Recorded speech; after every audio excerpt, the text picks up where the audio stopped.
안녕하십니까. 수도권 투데이 유석현입니다. 가격이 90만 원에 이르는 스마트폰. 하지만 불법 보조금으로 인해 오히려 돈을 받고 스마트폰을 바꾸는 상황이 계속되고 있습니다. 정가를 주고 구입한 소비자들은 분통을 터뜨리고 있는데요. 근절되지 않고 있는 스마트폰 불법 보조금 문제, 해결책은 없는지 잠시 뒤에 알아보겠습니다. 알고 먹는 식품 이야기 시간에는 시간이 지나도 사라지지 않고 더욱 커져만 가는 일본발 수산물 방사능 공포에 대해서 알아봅니다. 또 무엇무엇에 대한 시간 계속해서 국립공원에 대하여로 품어집니다. 사람처럼 동물들도 겨울 맞이로 분주한 때인데요. 동물들이 예민한 시기에 국립공원에서 주의할 것들은 무엇인지 알아보겠습니다. 오늘 방송 관련해서 궁금하신 점이나 의견 있으신 분은 샵0945로 문자 주시기 바랍니다. 짧은 문자 50원, 긴 문자 100원의 이용료 있습니다. YTN 라디오 애플리케이션 ES로도 의견 받습니다. 11월 4일 월요일 수도권 투데이 시작합니다.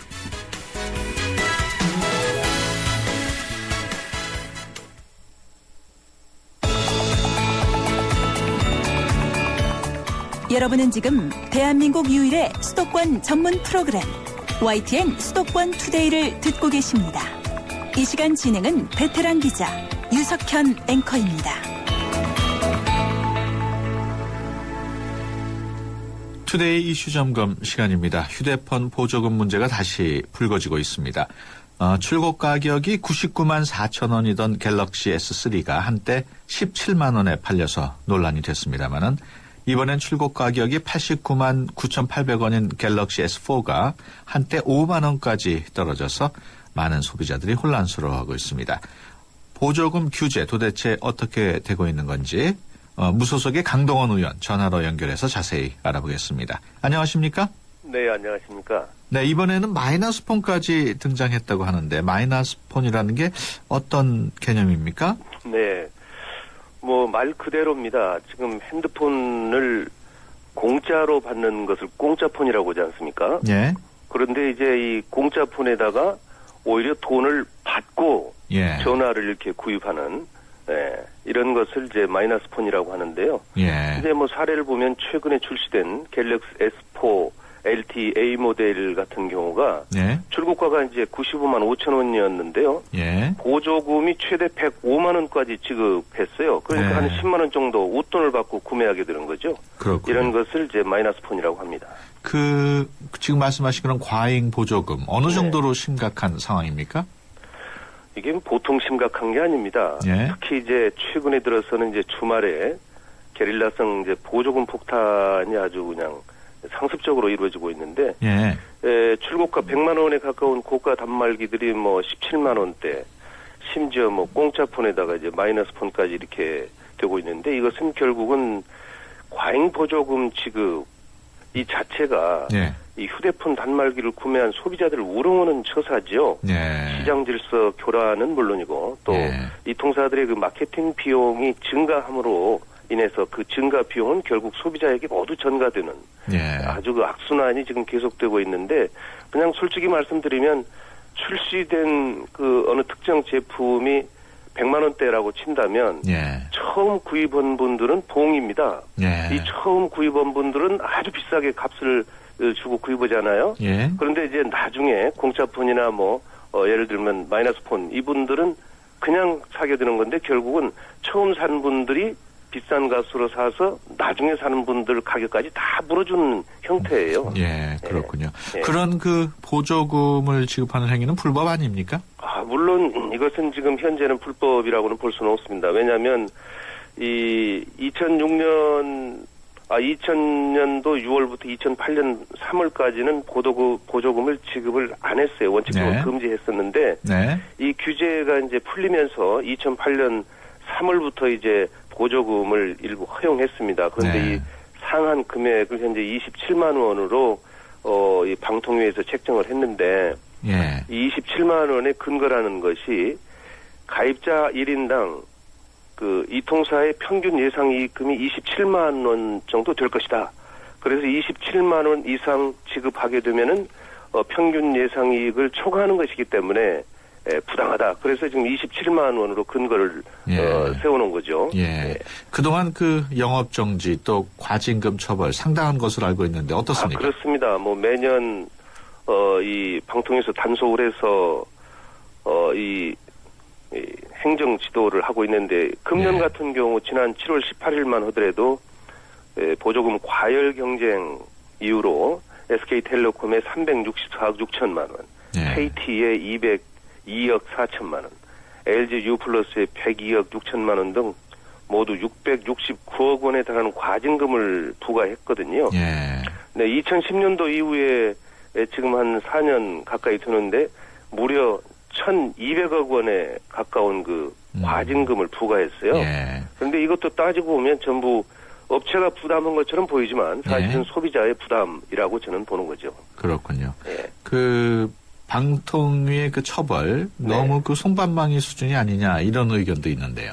물론입니다. 지금 이 업자가 계속 업체에서 반복적으로 이 보조금을 정부의 그 단속을 비웃기라도 하듯이 이렇게 반복적으로 어기는 것은 그야말로 손방망이 처벌이라기보다는 뭐 그냥 자동차 운전사가 네. 운전하는 분이 뭐 그냥 과속해서 벌칙금 한번 내고 뭐 계속 달리면 그만이다. 그런 형태예요. 그러니까 네. 굉장히 이 심각성을 인식하지 못하고 예. 오로지 그 자사의 이익만을 그리고 경쟁을 통해서 이 통사와 단말기 제조업체 즉 삼성이나 뭐 LG 이런 쪽에 그 이익을 추구하는 그런 구조로만 지금 돼 있어요. 네. 그 소비자들 경우에는 보조금이라도 있어야 좀 휴대폰 같은 거 싸게 살 수가 있는데 쓸데없이 규제하는 게 아니냐 이렇게 생각하는 분들도 있거든요. 어떻습니까?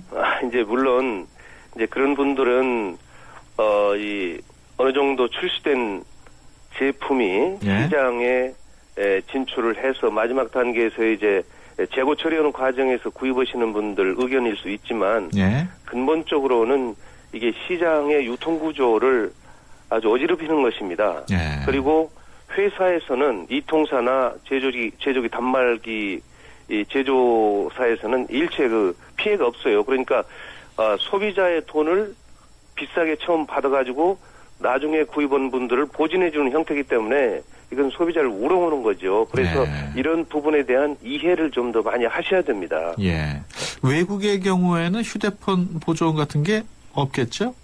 있습니까? 외국 같은 경우는 뭐 없습니다. 예. 네, 미국 같은 경우가 2년 약정에 지금 현재 보면 199달러나 299달러 등 어디서나 같은 가격으로 핸드폰을 구매해야 되고요. 예. 특히 이제 LTE 서비스 경쟁이 치열해지고 있잖아요, 지금. 예. 이런 상황에서도 이 보조금 경쟁 이런 상황들은 나타나지 않습니다. 그렇군요. 예. 그 휴대폰 가격 정상화를 위해서 최근에 그 알뜰폰도 나왔는데 비교적 판매가 잘 되고 있지 않습니까? 어떤가요? 네, 지금 뭐 우체국에서 알뜰폰이 지금 나왔죠. 네. 그런데 아직은 그 판매가 좀 그렇게 활발한 것 같지는 않아요. 예. 네, 그것은 결국은 알뜰폰의 그 판매가 2통 3사의 과열 보조금 경쟁 속에서 예. 아직 활성화가 잘 이루어지지 않고 있다. 저는 그렇게 보고 있고요. 예. 예, 그런데 이제 문제는 이걸 꼭 우체국에서만 알뜰폰을 그 판매해야 되느냐. 예. 예를 들어 삼성 같은 경우가 금년 6월 달에 중국에는 25만 원짜리 이 지금 삼성 제품을 출시를 했어요. 예.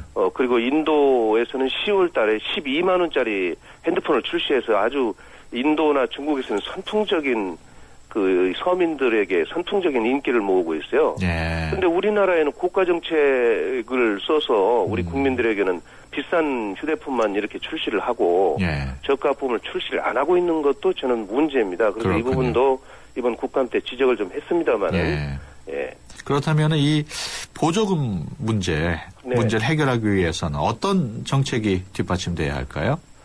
뭐 지금 이런 문제들을 우리 국회에서 지속적으로 거론해 왔음에도 예. 정부 측에서는 어떤 대안을 내놓지 않고 있어요. 네. 그래서 저희들이 그 의원 입법 발의로 이동통신 단말 장치 유통구조 개선에 관한 법률안을 현재 지금 국회에 제출했습니다. 그래서 네. 이번에 정기국회 때 이 문제를 아주 집중적으로 좀 심사해서 예. 국회에서 통과를 시켜준다면 예.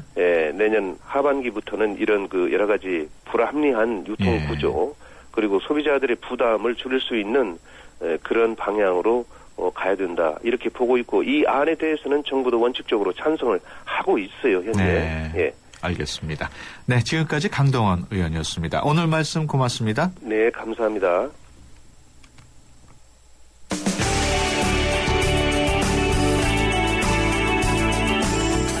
발빠른 리포터의 현장 스케치, 생생 리포터 현장.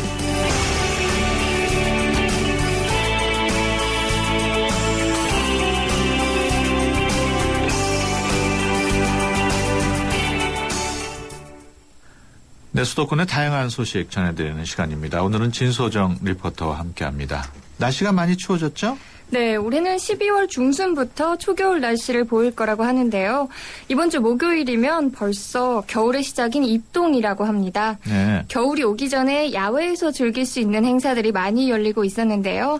바로 어제였죠. 3일인 지난 일요일 서울시 세종로 보행 전용 거리에서 혈액형 올림픽이 열렸습니다. 이번 행사는 혈액형별로 팀을 구성하는 이색 운동회였는데요.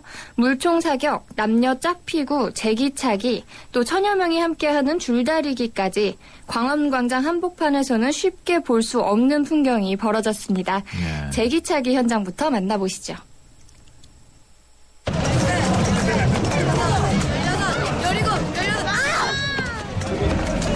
예전에 어르신분들이 많이 추억도 되찾고 요즘 애들도 한번 제기 한번 쳐보고 싶어가지고 많이 참여하는 있는 것 같아요. 네. 아 저는 잘 못 차요. 4개밖에 못 찹니다. 손주 구경시켜주더라고요. 글쎄 뭐 저기 물총 가지고 앞에 있는 물건들을 쏘라고 하네요. 해달라고 하니까 만져봤다 이제 데려가려고요. 예. 짝피구 저게 피구왕이란 게임인데 이제 남녀끼리 저렇게 하는 건데 여자가 맞으면 죽는 거고 남자가 이제 다 막아주는 건데 그게 제일 가장 재밌지 않나. 남녀 이제 커플끼리 하는 거니까 그게 제일 가장 재밌다. 지금 막상 막하라 1대1이라 결승전 중이에요. 저희 팀이 아무래도 흰색 커플끼리 잘하고 있습니다. 지금 와서 너무 즐겁고요. 오랜만에 이렇게 즐겁게 노는 것 같아요. 네, 열심히 하려고요. 화이팅! 네, 저도 열심히 할게요. 네, 나이가 많으신 어르신분들도 많이 참여하신 것 같아요. 네, 어머님들도 참여할 수 있는 쉽고 간단한 경기도 많았고요. 특히 아이들보다 아버님들이 아주 적극적으로 참여하시더라고요. 네. 이번 행사는 기획을 시민 여러분들이 직접 했다면서요? 네, 이 행사는 시민이 직접 참가자 모집부터 콘텐츠 운영까지 하는 시민 주도형 행사였습니다. 네. 청년 공연 기획자, 대학생 그리고 자원봉사자들이 자발적으로 페이스북 상에서 모여서 행사를 기획했다고 하는데요. 혈액형이라는 컨셉을 제안한 것도 시민 아이디어라고 합니다. 이 행사를 총괄한 서울시 도시교통본부 고은미 주무관과 이원목 과장 설명 들어보시죠.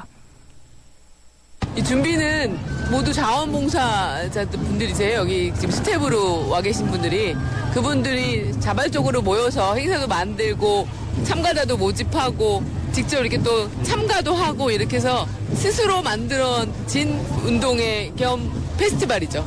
당초에 이제 시작 자체가 페이스북에서 시작됐고요. 페이스북에서 어떤 재미난 아이디어를 가지고 서로 이야기를 하다가 혈액형 올림픽이라는 것까지 발전하게 됐다고 해요. 예, 오늘 행사는 저희 시에서 그동안 세종로 보행 전용 거리에서 특히 청년과 학생들이 주도적으로 기획하고 준비하고 운영하고 있는 혈액형 올림픽이라는 행사를 하게 됐습니다. 자동차 중심이었던 도심을 차량을 통제하고 시민들이 자유롭게 나와서 가족 단위로, 친구 단위로 또 연인들과 가을 운동회를 하고 있다. 이렇게 생각하시면 될 것 같아요. 세부 종목으로는 전체가 참여하는 어떤 줄다리기나 피구나 댄스 배틀이나 또 노래자랑 그런 다양한 행사들이 준비되고 있습니다. 네, 혈액형별 경기 말씀을 하셨는데 최근에는 혈액형별 성격이나 궁합 같은 것도 유행하지 않았습니까? 네, 맞습니다. 저도 그래서 공부를 좀 해왔는데요. 우리나라 대한혈액학회에서는 혈액형 성격설에는 과학적 근거가 없다고 밝힌 바 있다고 합니다. 이 혈액형 성격설을 믿는 데가 한국이랑 일본뿐이래요. 그래도 재미삼아서 우리가 얘기하는 이 혈액형별 성격 차이를 어느 정도는 사람들이 믿고 있는 것 같은데요. 혈액형별로 경기에 임하는 자세가 다르다면 어떻게 다른지 행사 요원들에게 한번 물어봤습니다. A형은요 소심하고요. AB형은 방정맞고요. O형은 활기찬 것 같고요. B형은 좀 잘해지는 것 같은데. 보통 남자들 분들은 승부욕이 지금 장난 아니더라고요. 특히 B형이 더 그렇더라고요. 참가자 숫자로는 아무래도 O형이 제일 많은 것 같아요. 제일 많은 것 같고 그 AB형이 상대적으로 참석자가 좀 적은 것 같아서 그 숫자적인 측면에서 보면은 아마 O형이 좀 유리하지 않나 현재까지는 일단 그렇게 생각이 되십니다. 혈액형 별로 그렇게 뚜렷하게 나타나는 특징은 없어요. 막 이 사람은 게임에서 소심해 보인다, 뭐 다혈질해 보인다 이런 게 보이지는 않고 게임마다 뭐 B형은 계속 불굴의 의지로 도전하시는 분들도 있고 금방 그냥 포기하시고 가시는 분들도 있고 인터넷이나 그런 데 올라온 거 보면 믿긴 해요. 약간 혈액형별로 성격이 다르다는 건. 근데도 뭐 그렇게 크게 차이는 다 똑같이 사람들끼리 노는 거라 다 같이 즐기는 게임에서 혈액형이 뭐 뭔 상관이겠어요. 네, 행사가 열린 세종로 보행 전용거리, 그 광화문 광장 옆에 있는 도로를 말하는 거죠? 네, 맞습니다. 보행 전용 거리는 광화문 광장과 세종로 한쪽 대로를 차량을 통제해서 시민을 위한 공간으로 사용하는 곳입니다. 네. 오전 9시부터 오후 7시까지 광화문 앞에서 시청으로 가는 방향은 차량 통행이 제한되고요. 평소 세종대로를 지나는 41개의 버스 노선이 우회 운행을 합니다. 네. 올해 3월부터 매주 셋째 주 일요일마다 실시해 왔는데요. 이게 반응이 좋아서 하반기부터는 월 2회 실시하기로 했답니다. 네. 그 주말에 차가 막혀서 좀 안 좋아하시는 분들도 있을 것 같은데 어떻습니까? 네. 왠지 주말에 차가 좀 막히더라 싶으셨던 분들, 또 버스 노선이 바뀐 걸 모르셨던 분들도 불편을 좀 겪으셨을 것 같은데요. 2주 뒤인 11월 17일 일요일에도 올해 마지막 행사가 열리니까 기억해 두시는 것도 좋을 것 같습니다. 네. 보행 전용 거리는요, 시민들이 더 많은 걸 누릴 수 있도록 서울시가 보행자 중심 도시가 되자는 취지에서 시작됐다는데요. 이에 대해 서울시 유원목 과장이 더 자세히 설명해 주셨습니다. 올 3월 달부터 세종로 보행 전용 거리를 매월 1회씩 운영을 하기 시작했고요. 그리고 이제 하반기 들어서 좀 시민들의 참여나 호응 같은 것들이 높으면서 현재는 월 2회씩 운영을 하고 있습니다.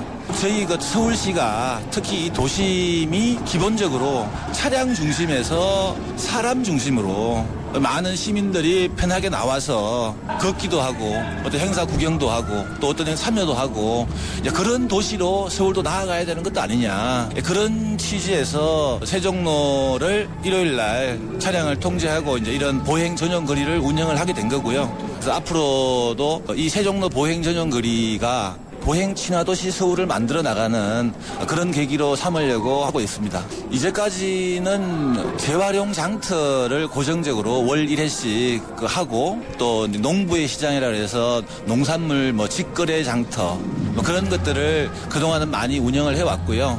그리고 또 사이사이 어떤 서울 마라톤 대회나 자전거 대행진도 그렇고 이런 어떤 큰 체육 행사도 여기서 출발하는 그런 행사도 같이 해오고 있습니다. 네. 최소정 리포터 수고했습니다. 네, 감사합니다. 생명보험 우수인증 설계사 만나보셨어요? 고객 불만 건수 제로의 자부심, 고객을 위한 한결같은 성실함, 고객의 미래를 설계하는 전문성, 바로 생명보험 우수인증 설계사입니다. 믿고 신뢰할 수 있는 생명보험 우수인증 설계사가 고객님과 함께합니다. 생명보험협회. 네, 수도권 투데이 1부 여기서 마치고 잠시 뒤 2부에서 뵙겠습니다. 여자 셋이 모이면 접시, 남자 셋이 모이면 생각, 여주, 이천, 광주, 이렇게 모이면 상상이. 경기 세계 도자 비엔날레 9월 28일부터 11월 17일까지 51일간 열립니다. 깨도 돼? 안 돼! 여자 셋이 모이면 접시, 남자 셋이 모이면 생각, 여주, 이천, 광주, 이렇게 모이면 상상이. 경기 세계 도자 비엔날레 9월 28일부터 11월 17일까지 51일간 열립니다. 깨도 돼? 안 돼! 2013 YTN 연중기획 화합과 소통 함께 가는 대한민국 야구 해설가 양준혁 씨입니다. 야구 선수라면은 누구나 호쾌한 타격을 하고 싶어합니다. 또 하지만은 또 팀을 위해서 희생 플라이나 또 희생 번트를 대해야 할 순간이 또 있고 그 가치는 홈런과 변주어 봤을 때 결코 작지 않다고 저는 생각합니다. 또 이런 희생 정신은 지금 우리 사회를 살아가는 어느 누구한테나 가장 기본이 되어야 하지 않을까. 희생 참 어려운 도전인 것 같습니다. 하지만 어려운 만큼 열매는 달다고 생각합니다. 이렇게 모두를 위해 조금씩 도전한다면 우리 주위에 화합 뿌리 내릴 수 있지 않을까요? 2013 YTN 연중기획 화합과 소통 함께 가는 대한민국 YTN 라디오가 함께합니다.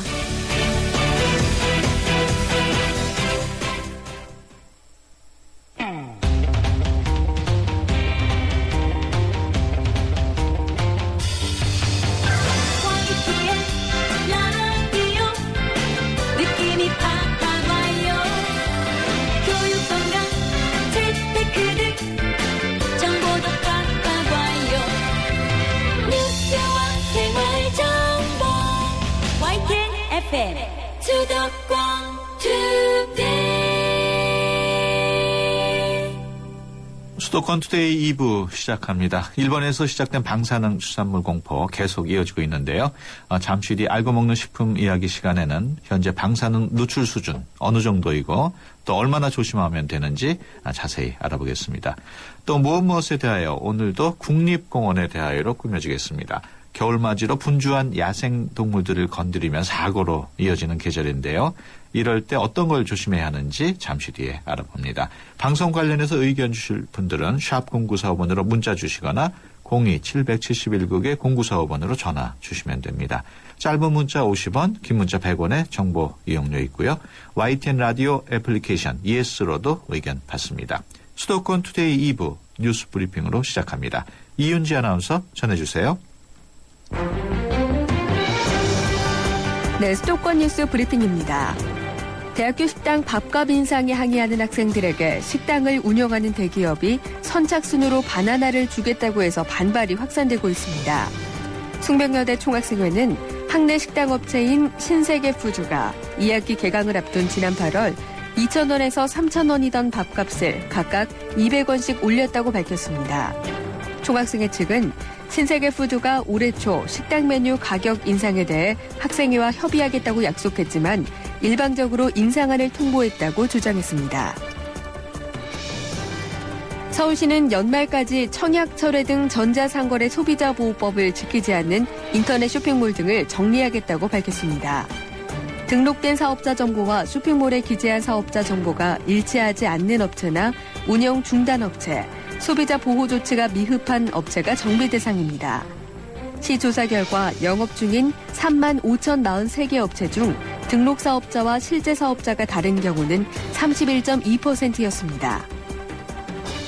서울시는 오는 27일부터 다음 달 3일까지 교통법규 위반 단속을 전담할 시간제 계약직 공무원 150명을 모집합니다.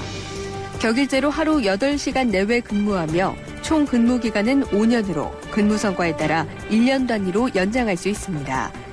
연봉은 1,200만 원 정도이며 국민연금, 건강보험 등 4대 보험과 복리후생비 등 수당이 적용됩니다. 가짜 안전거래 사이트 관련 사기 피해가 전국적으로 속출하면서 경찰이 수사에 나섰습니다. 서울 중랑경찰서는 세이프리더라는 안전거래 사이트를 이용했다가 돈이나 물건을 떼었다는 피해 신고를 접수해 수사하고 있다고 밝혔습니다. 지금까지 수도권 뉴스 브리핑이었습니다.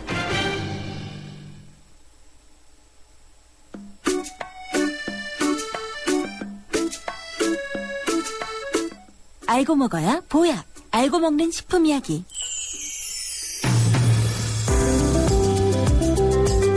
우리가 평소에 무심코 먹는 식품에 대해서 자세히 알아보는 시간입니다.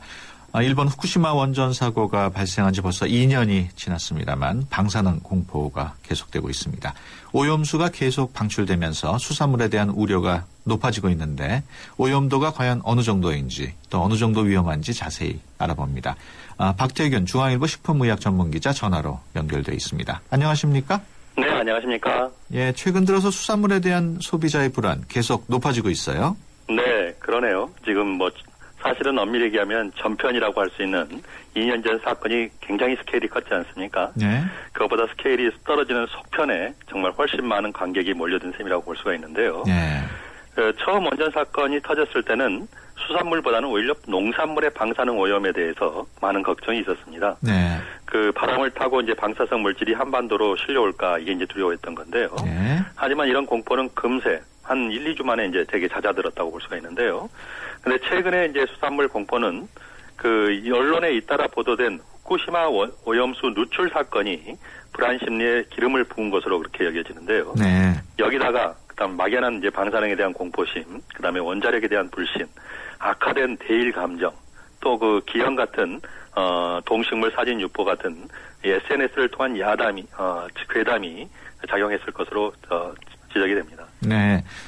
최근 바다로 흘러든 그 후쿠시마 방사능 오염수 양이 어떻습니까? 예, 이게 너무 자주 보도돼서 그렇긴 한데요. 2년 전과 비교해서는 굉장히 작은 양입니다. 예. 그 후쿠시마 사고 당시에 바다로 나온 오염수가 우리가 이제 쏟아져 나왔다 이렇게 표현을 할 수 있다면 예. 요즘 방출되는 양은 거기 비해서 좀 새는 수준이다 이렇게밖에 볼 수 없는 거죠. 굉장히 양은 작습니다. 그렇군요. 예. 문제는 방사능 수산물 우려 사태가 일본산에 이어서 국내산 수산물 소비까지 위축시켰다는 거겠죠? 예, 그게 좀 안타까운 사실인데요. 2005년의 경우에 여러분 그 김치 기생충알 사건 기억하시죠? 예. 그때 이제 중국산 김치에서 기생충알이 검출된 다음에 이게 이제 국산 김치의 소비까지 크게 위축돼 가지고 결국 우리나라의 그 김치 종주국 지위까지 흔들게 했던 그런 아픈 기억이 있는데요. 예. 이게 이제 연상시킨다는 그런 전문가들이 많습니다. 예. 또 날씨가 쌀쌀해지면 우리 입맛을 자극해온 명태 같은 생선이 예. 그 방사능 직격탄을 맞았다고 볼 수 있는데요. 예. 명태는 생태하고 동태로 크게 나뉘게 됩니다. 다른 이름도 많지만 동태는 우리 원양어선이나 해외 업체와 협력하는 합작어선이 러시아 북서부라든가 아니면 베링의 어장에서 주로 잡고 있고요. 예. 한 해에 유통되는 명태가 한 25만여 톤 정도 되는데 그중 한 2% 정도, 한 5천여 톤 정도만 일본산 생태고 나머지 98%는 동태라고 볼 수가 있습니다. 예. 거기다가 이제 동태가 주로 잡히는 러시아 해역은 후쿠시마 원전 사고 현장과는 한 2,500km 이상 떨어져 있는 그런 해역이죠. 그렇군요. 우리 한국인들이 많이 섭취하는 고등어, 또 오징어, 갈치 뭐 이런 것들도 판매가 부진하다고요? 예, 많은 분들이 아마 그것들이 일본 해역에서 잡힌다 이렇게 오해를 하는 것 같습니다. 예. 실제로는 근데 고등어는 제주도 인근 해역에서 주로 잡히고요. 예. 오징어는 러시아 쪽에 가까운 해역. 예. 갈치는 우리 연근해에서 주로 잡히게 됩니다. 그렇군요. 거기다가 이제 국산 고등어라든가 오징어, 갈치에서는 아직까지 방사성 물질이 검출된 바가 없습니다. 그렇군요. 후쿠시마 방사능 관련 보도와 관련해서 젊은 층이 더 민감하게 반응하는 것 같은데 어떻습니까? 예, 아무래도 이제 젊은 층이 이제 인터넷이라든가 이런 데 되게 민감하고 빨리 접하게 되지 않습니까? 네. 그런 이유가 있는 것 같습니다. 실제로 젊은 세대가 많이 찾는 이마트라든가 홈플러스 같은 대형 마트에서의 수산물 판매 감소가 약 한 30% 정도로 나타나는데요. 네. 예, 중노년층 고객이 많은 전통시장보다 판매 감소가 더 심한 것으로 그렇게 나타났습니다. 그렇군요. 이 와중에도 또 덕을 보는 사람들도 있다고요. 예, 이제 소비자들이 이제 다른 대안을 찾기 시작했습니다. 예를 들면 아프리카라든가 유럽, 미국, 러시아, 중국산 수산물에 대한 선호도가 조금 높아졌다고 볼 수 있고요. 예. 같은 국내산 수산물이라고 하더라도 꽃게같이 서해안에서 주로 잡히는 것은 상대적으로 상처를 덜 받았다고 볼 수가 있습니다. 네. 방사능 수산물 문제에 대한 전문가들의 의견은 어떻습니까? 예, 우리가 이제 강우병 사태처럼 그 전문가들의 의견이 좀 갈려 있는 게 좀 문제인 것 같습니다. 한쪽에서는 안심하고 먹어도 된다 이렇게 얘기도 하시고요. 다른 한쪽에서는 위험하다 이렇게 이제 의견이 양분되어 있기 때문에 이렇게 전문가들의 의견이 양분되면 소비자의 불안은 더욱 커질 수밖에 없거든요. 물론 이제 전문가 의견에 전체적으로 보면 위험하다는 쪽이 상대적으로 적지만 그렇다고 해서 소비자의 불안감까지 낮추지는 못하고 있는 것 같습니다. 네. 위험하다는 쪽에서는 어떤 얘기를 하냐면요. 일단 정부의 방사선 검사 건수가 너무 적다. 그래서 네. 안심할 수 없다. 이런 얘기를 하고 있고요. 또 한 가지는 설령 낮은 농도의 방사능에 오염돼 있더라도 우리나라 국민이 이를 감수해야 할 이유가 있느냐 하고 이제 되묻고 있습니다. 예. 방사능 피해에 대한 전문가 의견은 어떻습니까?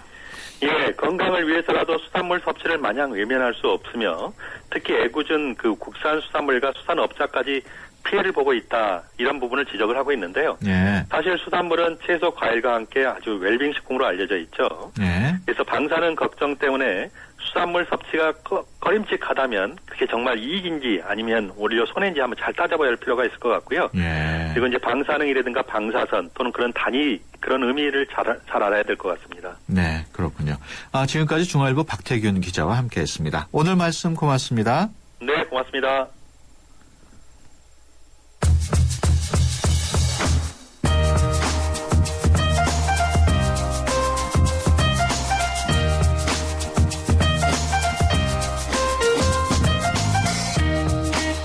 세상의 엄마들은 왜 그럴까요? 유치원에 갔다 오면 손부터 씻으라고 해서 유치원에서 오자마자 손을 씻고 나왔더니 엄마는 손만 씻으면 어떡하니 얼굴도 씻고 나와야지 이러시네요. 동생을 돌봐주래서 같이 놀아주고 있는데 엄마는 왜 또 동생 괴롭히니 하시고요. 변신 로봇을 사달라고 하면 그냥 사주는 법이 없어요. 꼭 엄마 말 잘 듣고 착하게 굴면 사준다고 합니다. 엄마에게 뭘 부탁하면 이것만 하고 했다가 아무리 기다려도 안 와서 또 부탁을 하면 또 다른 일을 하고 부탁을 들어준다며 맨날 거짓말만 하세요. 결국 푸르미는 폭발 직전 이제부터 자기 멋대로 하기로 합니다. 엄마를 찾는 전화가 오면 엄마 화장실에서 똥을 누고 있다고 거짓말하고요. 엄마가 아무리 불러도 대답을 안 하는 등 소심하게 반항하는 푸르미의 모습을 통해 어린이의 마음을 읽어봅니다. 허은실의 글과 조원희의 그림, 어린이 도서 나 비뚤어질 거야. 이상 투데이 컬처 탭이었습니다.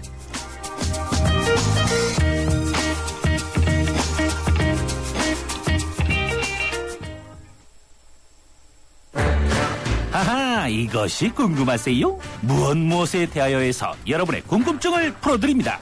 지금 궁금하신 게 있으시면 바로 알려주세요. 샵 0945번 50원의 유료 문자나 서울 전화 02-771-0945번으로 문의하실 수 있습니다. 지금 바로 알려드립니다.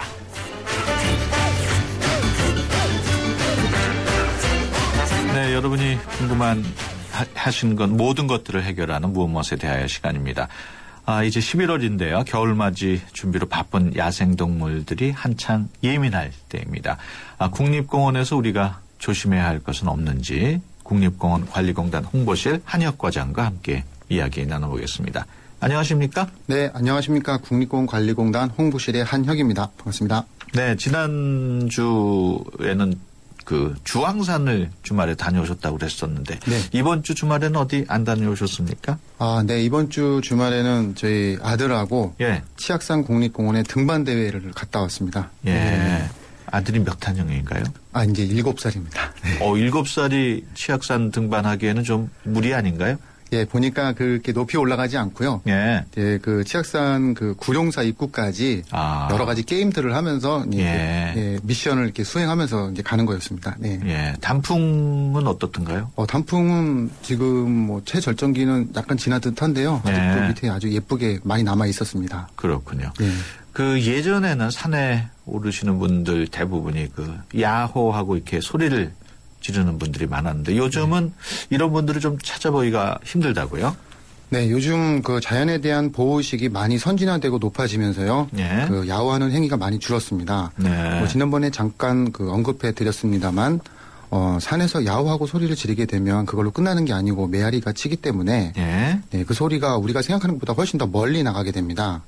또 더 중요한 것은 또 건강한 이 자연 생태계 속에서도 굉장히 먹이사슬 관계가 유지되고 있지 않습니까? 네. 그러니까 소리를 낸다는 것은 어떤 천적에게 내 위치를 알리는 행위가 되고 또 이 야생 세계에서는 목숨을 건 대단히 위험한 행위가 되거든요. 그래도 우리나라 산에는 그렇게 등산객들을 위협할 만한 그런 무서운 동물들이 없지 않습니까? 어떻습니까? 예, 맞습니다. 최근에 그 멧돼지의 개체수가 많이 늘어나면서 예. 어떤 위험 부담도 있긴 있습니다만 예. 아직 그 등산로에 출연을 하지 않고 있습니다. 예. 그리고 대부분 또 야행성 동물이기 때문에요. 우리가 낮에 그 국립공원을 탐방한다고 하면 크게 문제는 없습니다. 예. 그 야호 소리는 이제 뭐 듣기 힘들어졌습니다만 그래도 우리가 산에 가면은 뭐 새소리 또 뭐 풀벌레 소리는 네. 들을 수 있는데 이런 소리들은 참 듣기 좋지 않습니까? 아, 네, 맞습니다. 우리가 듣기에도 참 아름다운 노래소리 같은데요. 하지만 우리 인간이 먹이사슬 최상위에 있기 때문에 아마 네. 이 소리들이 아름답게 들리는 게 아닌가라는 생각이 듭니다. 네. 그렇다면 그 새나 풀벌레들이 소리를 내는 이유가 따로 있을까요? 아, 네. 이런 동물들이 천적에게 노출되는 위험을 감수해서라도요, 반드시 해야 되는 것들이 있는데요. 예. 뭐, 여러 가지 이유가 있습니다만, 대표적으로 짝짓기를 앞둔 동물이라든가, 예. 또 경쟁 상태, 그러니까 먹잇감을 두고 경쟁을 해서 빼앗아야 하는 그런 경우. 그러니까 즉, 다시 말씀드리면요, 내 힘이 상대방보다 훨씬 우월하다는 걸 알리는 행위 중에서 소리를 내는 경우가 있습니다. 네. 물론 소리만으로 상대방을 제압할 수는 없습니다. 보통 소리가 크더라도 직접 만나서 힘을 겨루는 경우가 대부분인데요. 하지만 그 상대방보다 비교했을 정도로 소리가 크다거나 크다면은 이제 상대방의 길을 꺾을 수가 있고요. 또 먹잇감이나 암컷을 두고 서로 경쟁할 때 훨씬 더 유리한 위치에서 경쟁을 할 수 있습니다. 네. 또 무엇보다 소리가 다르면서 소리가 또 굉장히 크다고 하면은 자신의 천적일 가능성이 있다고 이제 판단을 하는 거죠. 예. 그래서 산에서 야호하게 되면 야생동물은 천적에 대한 두려움과 경계가 삼엄해지고요. 예. 또 야호하는 소리는 야생동물의 입장에서는 매우 큰 포유류의 소리이기 때문에 소리가 자주 반복되면 경우에 따라서 서식지를 옮겨가거나 옮겨가게 됩니다. 예. 예를 들어서 우리가 그 새가 알을 낳으면요. 품지 않고 도망가 버린다든가 예. 그로 인해 가지고 애벌레 개체수가 자연적으로 조절되지 않고 또 산에 벌레가 많아진다든가 하는 경우도 있습니다. 네. 그 가끔 산에 벌레가 유난히 많을 때는 그게 그런 이유 때문이겠군요. 아, 예. 산에 유난히 벌레가 많은 경우는 꼭 그 원인이 야호나 메아리로만 단정 지을 수는 없겠지만 예. 아주 없다고는 또 할 수 없습니다.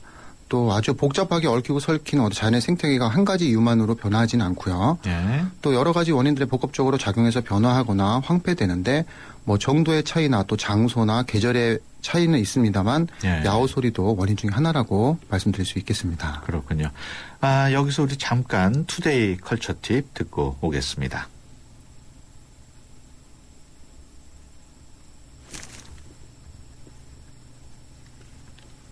네, 투데이 컬처 팁 아직 준비가 안 된 것 같은데요.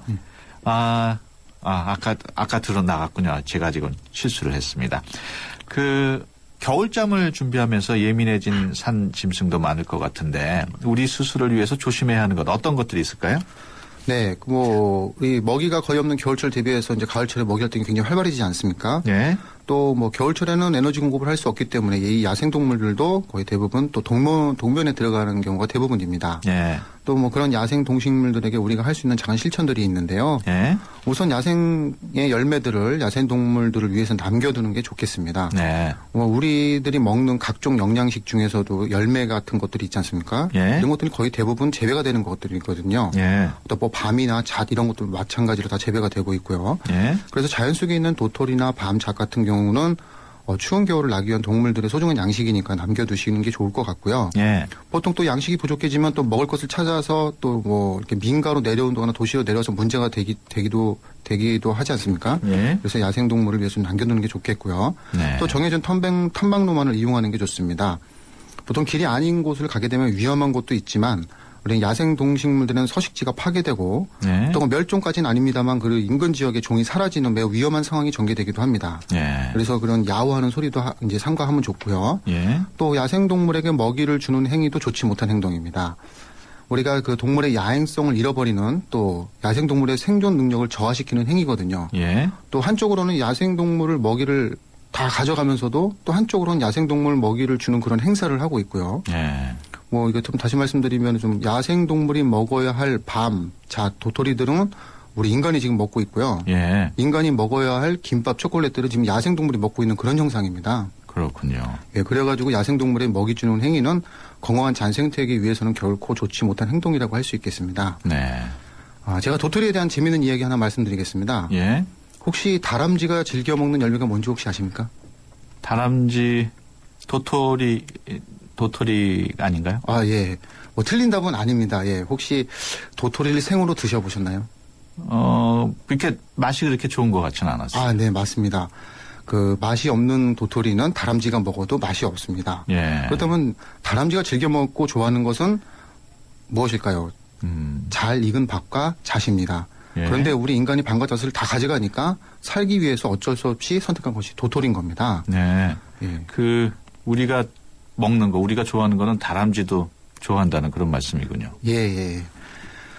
또 우리가 등산로 주변에 있는 밤이나 또 도토리를 자연 그대로 두신다고 하면은요. 네. 뭐 등산로 변에서도 어렵지 않게 다람쥐가 활동하는 모습을 쉽게 관찰할 수도 있을 것으로 기대가 되고요. 네. 또 가족들과 함께 국립공원을 방문했을 때 또 우리 아이들에게 살아있는 자연을 보여줄 수 있고 또 그것을 본 아이들은 감성 발달에 상당히 좋은 영향을 줄 수도 있습니다. 예. 뭐 사실 도시 생활에 익숙한 요즘 어른들도 참 보기 드문 장면이기 때문에 또 어른들이 봐도 쉽게 즐거워하거든요. 예. 그러니까 아이들이 보면 얼마나 신기하고 흥미롭겠습니까? 예. 그렇게 웃는 아이의 모습을 카메라에 담아보는 것도 아주 좋은 추억이 될 수 있습니다. 그렇군요. 예, 이처럼 작은 실천들이 자연뿐만 아니라 우리 생활을 굉장히 풍요롭게 하는 그런 효과도 있습니다. 네. 최근에 이제 그 동물들이 겨울잠 준비를 많이 하고 있다고 지난주에도 말씀을 하셨습니다만은 뱀 같은 경우에 네. 겨울잠 자기 직전이 가장 독도 많고 위험하다고 하는데 네. 지금이 그런 시기 아닙니까? 네, 맞습니다. 또 뱀이 이 독이 강해지는 이유는요. 예. 또 겨울을 나기 위해서 먹이를 또 쉽게 잡기 위해서 독이 강해지는 거지. 예. 뭐 어떤 공격을 자기 방어를 하기 위해서 독이 강해지는 거지. 예. 우리 뭐 인간을 공격하기 위해서 독이 강해지는 건 아니거든요. 예. 그러니까 그런 부분에 대해서는 오해하지 않으시면 좋겠고요. 예. 또 그리고 우리 뱀들 같은 경우도 지금 시즌 같으면은 또 설치류들을 또 많이 먹음으로 해가지고 또 많은 에너지를 비축해야 되는 시기거든요. 그래서 이런 자연을 방문할 때는 항상 시끄럽지 않게 조용하게 이렇게 방문하는 요령도 좀 있어야 되겠습니다. 요즘 시기에 국립공단에 근무하는 분들은 뱀에 물린 분들을 좀 볼 수가 있습니까? 지금 요즘에는 요즘 시즌에는 없고요. 예. 얼마 전에 모 국립공원에서 뱀에 물리신 분을 발견한 적이 있습니다. 네. 그쪽 탐방로는 이제 탐방한 게 많은 탐방로가 아니었는데요. 저희 직원이 순찰을 하다가 발견을 해서요. 네. 그분을 긴급하게 후송을 해야 되는데 헬기를 부르기에는 또 너무 급박한 상황이었습니다. 근데 마침 그때 정상 부위에서 큰 사고가 있어가지고 헬기가 왔었거든요. 그래서 119에 연락을 해서 그 헬기를 그쪽으로 유도를 해가지고 병원으로 이송한 일이 있었습니다. 그렇군요. 예. 야생 동물에 대해서 계속 얘기를 하고 있는데 과일 같은 거, 껍질 같은 거를 그냥 버려서도 안 된다고 그러는데 그 말은 무슨 얘기입니까? 네, 맞습니다. 또 등산할 때 우리가 수분 섭취를 위해서 과일을 가지고 가는 경우가 많이 있습니다. 근데 등산할 때 기본은 무게를 줄이는 것이거든요. 신선도 유지 차원에서 과일을 그대로 가져가는 경우가 있는데요. 과일 껍질은 미리 깎아서 휴대를 해야 됩니다. 만약 과일을 그대로 가져가게 된다면 깎아야 할 칼도 추가로 가져가야 되고요. 또 쓰레기가 추가로 발생됩니다. 그래서 그 껍질을 식물에게 거름이 되라고 그대로 버리는 경우가 있는데요. 사실 농약을 수립차례 친 그 과일 껍질을 버리게 되면 오염이 될 뿐만 아니라 썩는데도 훨씬 더 오랜 시간이 걸립니다. 또 과일 향에 이끌려서 그 껍질을 먹게 되면 야생동물들은 쉽게 배탈이 나고 탈수 증상 또 기타 질병에 쉽게 노출이 됩니다. 그에 따라서 면역력 저하가 되고 경우에 따라서는 자연 생태계에 상당한 영향을 미칠 수가 있습니다. 다시 말씀드린다만 과일 껍질 그 자체는 거름이 되지 않는다는 사실을 꼭 아셨으면 좋겠습니다. 국립공원 내에서 과일 껍질을 버리지 말라 이런 공고문이나 지시사항 같은 건 없죠? 저희가 중간중간에 현수막도 걸고요. 그리고 입구에도 안내 간판으로 되어 있습니다. 그렇군요. 근데 저는 그야말로 대부분의 분들도 마찬가지겠습니다만은 이렇게 과일 껍질 또는 고구마 껍질, 밤 이런 거는 그냥 무심코 버리는 것 같은데요. 네, 대부분 이제 또 그렇게 버리시는 분들도 계신데요. 예. 또 요즘에는 또 많이 계도가 돼서 좀 많이 또 대 가져가시는 분들이 많은데 예. 또 간혹 또 이렇게 그게 이제 거름이 될 거라 생각을 하시고 예. 이렇게 버리고 가시는 분이 있습니다. 예. 그렇군요. 그 앞서 말씀하실 때 그 밤 이렇게 곤충들이 먹어야 할 거는 인간이 먹고 인간이 먹는 건 그 예. 동물들이 먹는다고 말씀을 하셨는데 그러면 과연 그런 과자나 빵 같은 것도 안 버리는 게 최선이겠군요. 예, 그렇습니다. 맞습니다. 네. 지금까지 국립관리공단의 한혁 과장과 함께 얘기 나눴습니다. 오늘 말씀 고맙습니다. 네, 감사합니다. 침대는 과학이다. 침대과학 50년이 이룬 세계 최고 기술력. 배우던 나라에서 가르치는 나라로 우리 침대에서 자기 할 것이다. 전 세계인을. 에이스 침대. 2014년 새로운 도로명 주소가 전면 사용됩니다. 거래하던 은행, 카드, 보험 등의 기존 주소를 도로명 주소로 변경하세요. 인터넷에서 KT 주소 변경 서비스를 검색하시면 무료로 한 번에 새 주소로 바꿀 수 있습니다. KT 주소 변경 서비스. 안전행정부와 KT가 함께합니다.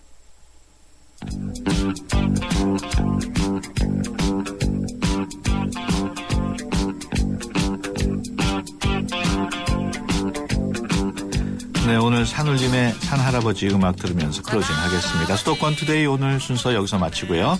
내일 오전 9시 10분에 다시 찾아뵙겠습니다. 지금까지 프로듀서 박준범, 기술감독 김동철, 구성작가 최유미, 진행의 유석현이었습니다. 함께해 주신 여러분 고맙습니다.